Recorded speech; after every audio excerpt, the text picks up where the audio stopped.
Welcome to 3 Steps. This is a second in a 3-part interview with KJ Middlebrooks. He's an actor and producer in Hollywood and a very close friend of mine. Now, if you missed the first one, follow the link right here. Additionally, in the last one, we talked about masculinity, what it means to be a man, and in this one, we're going to go deeper into his life and who he is as a human being.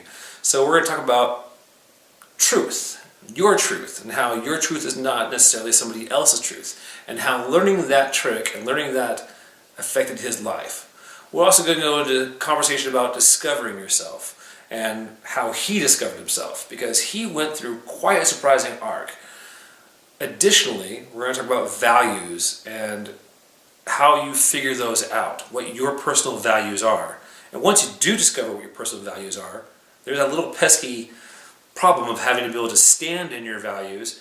And if you stand in your values, they may not necessarily be the same values that your friends and family have. And we discuss how it was kind of hard for him to stand up to his friends and family initially in the beginning, and the benefits that, what's come out of it, the fruit that has come from that. Finally, we end on a poem. It's a surprise, and it's really awesome. It's a poem that's been a part of his life growing up. It's been a major part of his adulthood. So let's stop wasting time and let's get into it.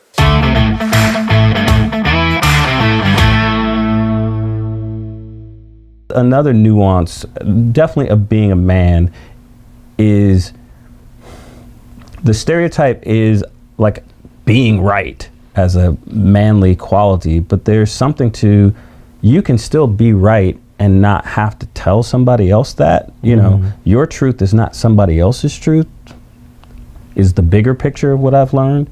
And that somebody else being right in an argument or whatever, I can still walk away and be right. I don't need them to know. Yeah. But the balance of hearing their point of view and there being peace is a bigger picture than me being right and beating my chest and walking out of the room and having made an enemy for nothing better than my own ego.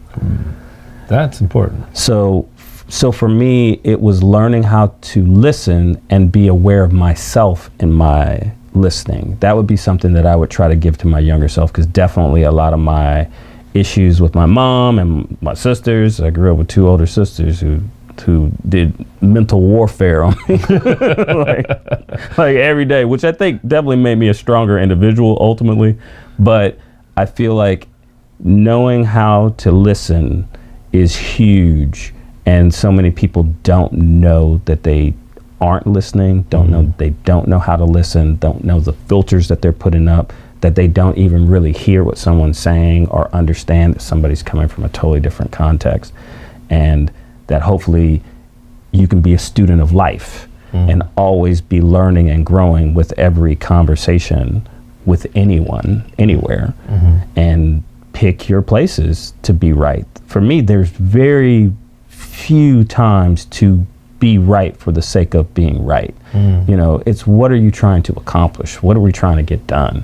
And again, that comes when you're talking about thriving, is knowing your intention. What are you trying to create? And there are very few times that me being right is the path to getting a job done. Right, correct, yeah. It's getting what motivates people to want to buy in and feel inspired to give their best, to feel like they're getting something, feel like they're being seen, and know how to talk to somebody in that way that they get what you're saying and buy in and take ownership, or even in a loving conversation, when you give what you want to receive. I mean, it's a very cliche type of thing, but if you want to be listened to, listen. And that opens people up to listen to you. Yeah, absolutely. So Yeah, that's fantastic. What steps did you take, or what route did you amble through to get to recognize who you are? Because it's easy to say, good to know who you are, but yes, you did Landmark.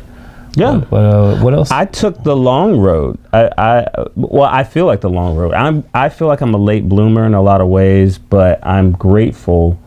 I took the path of people pleasing through all of my 20s until the relationship with the woman I thought I was going to marry ended. And actually, I guess maybe this is a case of ego being whatever, but to try to give a cliff notes, I moved from Atlanta to Los Angeles to marry a woman. And up until that point, I was a foot washing Christian, pledged a fraternity. So up was up, down was down, right was right, wrong was wrong. I knew what I knew. Had moved out here to marry this girl. When she broke up with me, I found myself in the horrible position of, am I going to go home and be the guy who got dumped and had to go home with his tail between his legs, or am I going to figure out what I'm doing here in LA? Because I had come out here to marry her, and now that I'm not, what am I doing here? Yeah. And that became a bigger question that made me recognize, holy crap, I don't know who I am without somebody else in the room. Oh shit, yeah. That if my mom's here, this is how I act. If my fraternity guys are here, this is how I act. If my girlfriend's here, this is how I act. But when none of them are here, what do I want to do? Yeah, how do I want to be? How do I want to be? Yeah. No, that's a big aha moment. That is a big, because I went through something similar. And in my growing up, I had done a certain thing, I lived life a certain way, and it blew up my face. And then I went back home, and it was like, oh, you can't be here either, go somewhere else. And so when I went somewhere else, I was like, oh, I don't have to be any of those things. I could be something different. And so I started being something different. And then I was something different here, and I was something here, and then I was suddenly wearing all these hats. And then I recognized people were showing up at the same space, and I didn't know which hat to wear. I didn't know who to be. Right. And it's like, that didn't work. So it's like, all right, scrap all that. What's true for me? What are my fundamental loves and hates and likes and wants, and that getting to that place helped me be, through defining who I am. So you came to California. You're like, what do I want? So what were your next steps? Once I realized I didn't know, I didn't have the answers, it shook me to my core that it was a realization that I didn't know who I was, and that I hadn't taken the time, that I was 25, 26 and didn't know who I was. Yeah.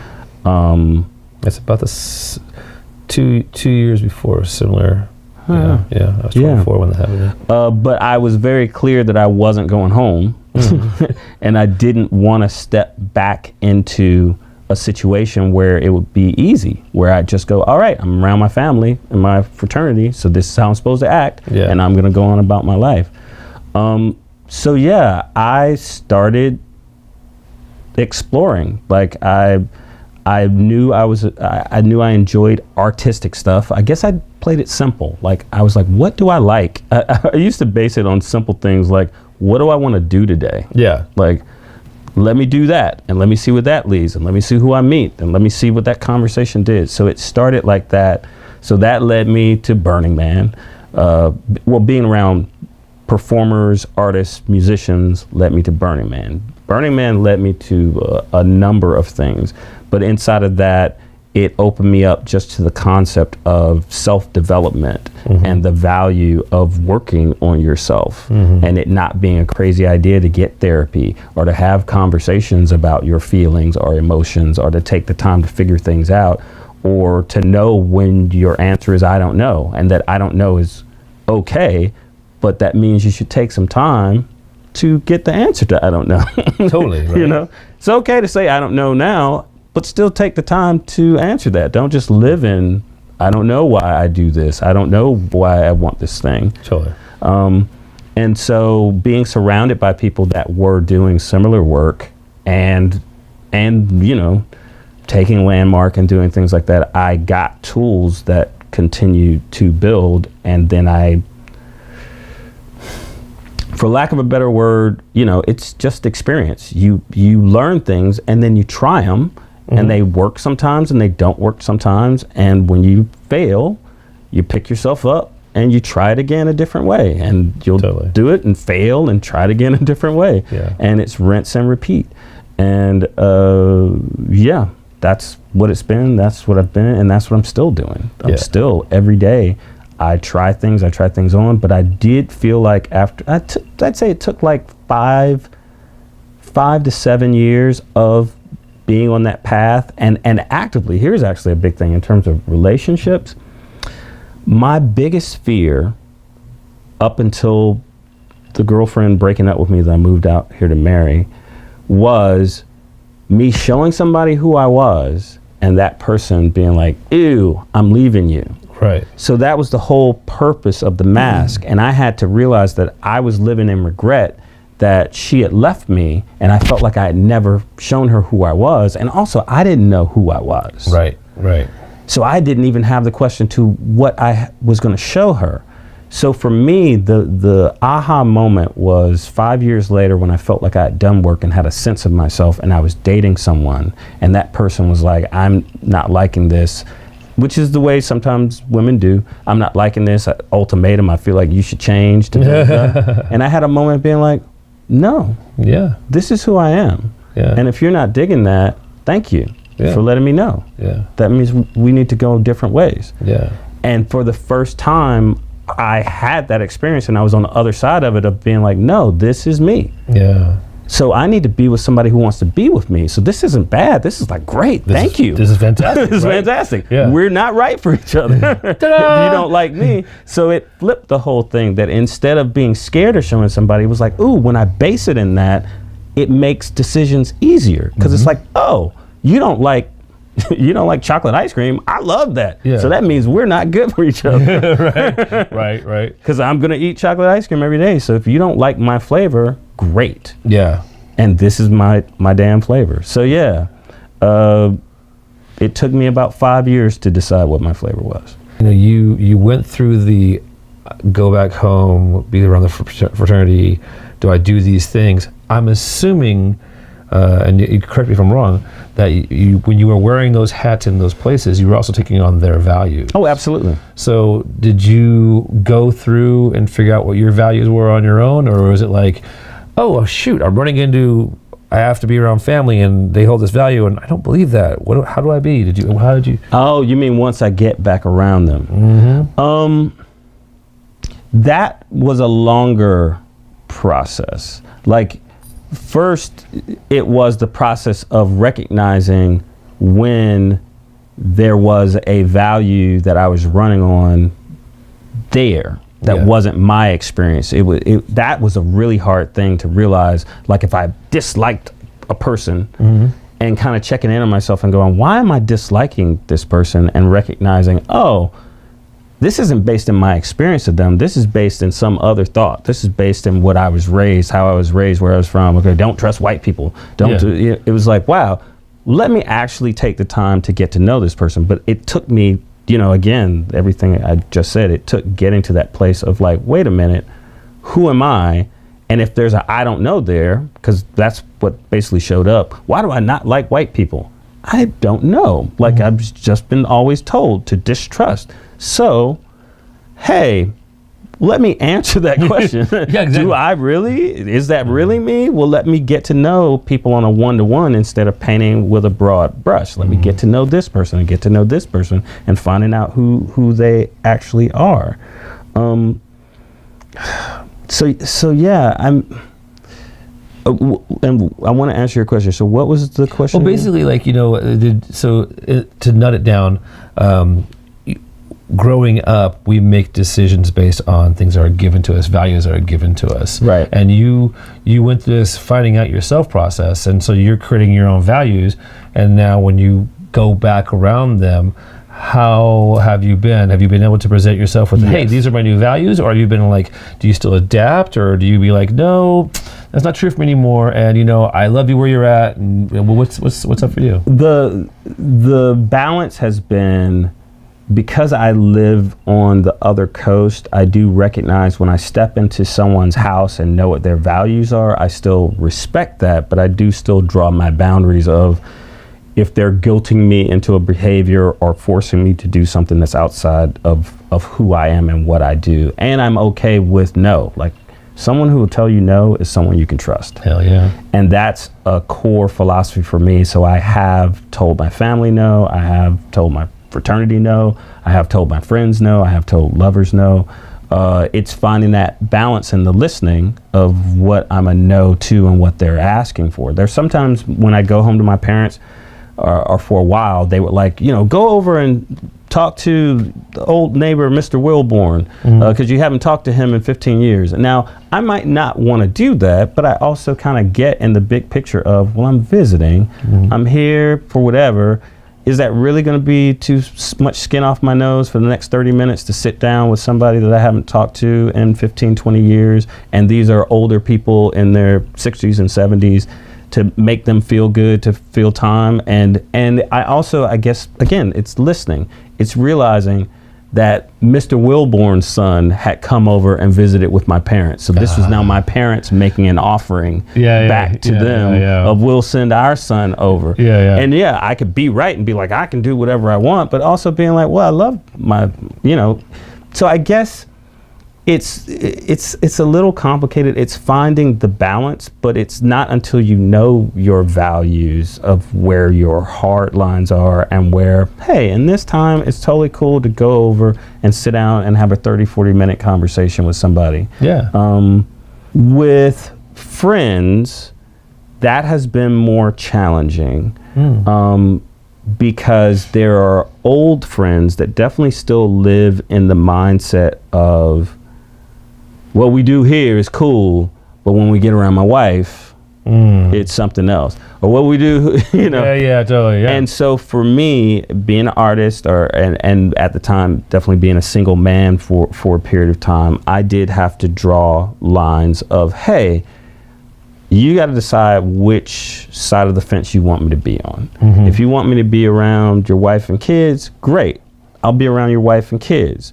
If you want me to be around the stuff you do outside of your wife and kids, that's where I want to be. But I'm not going to do both sides. I'm not going to go around your wife and kids and misrepresent where we were hanging and what we were doing. I'm not going to lie for you. Right. And, and vice versa. So for me, that was a line that I drew, and I feel the people that disliked that stepped away, which were great. And then other folks made a choice. All right, this is what side of my life I want you to be on. And when I'm rocking and rolling, I'll call you up, or vice versa. So ultimately people will respect you for knowing who you are, and I'm just real simple about that kind of stuff, that I feel like I don't have a great memory. So I'm not about keeping track of lies and did I mess up or did I sell you out. It's like, let's just keep it simple. So the thing that we did was the thing that we damn did. No joke, right? So that was, but it did take me, it took me longer to get there. It took me longer to recognize that, because it's hard to stand up to your friends. It's hard to stand up to people you love. It's hard to stand up to people you're scared of losing their love. And at the same time, it's completely worth it. And it's got to be based in you taking the time to know who you are. Like, I don't feel like I could have done that without having taken the time to go, no, this is me. Same thing in terms of, that girl. But that was step one. That was like level one. Somebody you're dating. It's when you're talking to your mom or talking to whatever, when you get who you are. Yeah. And that's cool. I mean, I think that's, to me, I think that's the point where you've hit a level of maturity of humanness, of being a whole being, that you can proudly stand and say, yeah, I've gone through all enough of this stuff. I know what I'm about. I know who I am. I'm so solid in that when I'm in any situation, I am me in all situations. When you hit that place, you hit that mark, and the consistency shows up everywhere, you get more respect from people around you. You get appreciated more, and people, it's that you can tell no to everybody, so they know they can trust your yes. And you get that level of like last night, Erin, she's like, what I love about you, John? You're just straight. You are who you are, no matter where you are, and I love that about you. I need more people like that in my life, and we need more people like you around there. And I'm like, I'm working on it, But but it's true. Like the reason she runs in our circles is because the majority of us are that way. Yeah. And it's like there's something about reaching that, achievement. That video game achievement. Like once you hit that point, it's like your strides become easier, your flow becomes more consistent, and it's all achievable. Yeah. Absolutely. It's all achievable. The other thing that's coming to me right now is the poem "If" by Rudyard Kipling. That has been something that I first saw like on the wall of my dad's office growing up, and then in pledging the fraternity, it was one of the things that we were on, and it's basically about manhood. Had you ever heard? No. I know Kipling, so yeah. Oh, right on. Yeah. If you can keep your head when all about you are losing theirs and blaming on you. If you can trust yourself when all men doubt you, but make allowance for their doubting too. If you can dream but not make dreams your master. If you can think but not make thoughts your aim. If you can meet with triumph and disaster, yet treat those two impostors just the same. If you can bear to hear the truth you've spoken, twisted by knaves to make a trap for fools, or watch the things you gave your life to broken, and stoop to build them up again with worn out tools. If you can make one heap of all your winnings and risk it on one turn of pitch and toss, and lose and start again at your beginnings, and never breathe one word about your loss. If you can force your heart and nerve and sinew to serve your turn long after they have gone, and so hold on when there is nothing left in you except the will which says to them, hold on. If you can talk with crowds, yet keep your virtue, or walk with kings nor lose the common touch. If neither foes nor loving friends can hurt you, if all men count on you, but none too much, if you can fill the unforgiving minute with 60 seconds worth of distance run, yours is the earth and everything which is in it, and which is more, you'll be a man, my son. Damn. If by Rudyard Kipling. Damn. Yeah. So yeah. Yeah. That's something I kind of go back to from time to time. Yeah, that's a good one. That's a really good one. Right on. That's a great place to stop. Right on. Thank you, man. Appreciate it. Always, brother. Cheers, y'all. That is a good stop. Nice.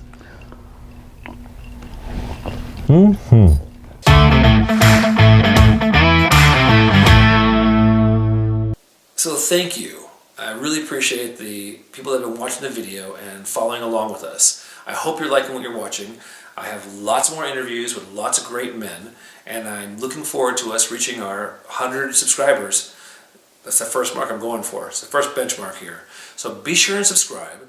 Like as many videos as you can. Get involved. Leave comments down below. And by all means, join the Facebook group and let's have a conversation on Sunday. All right. You take care. See you in the next video.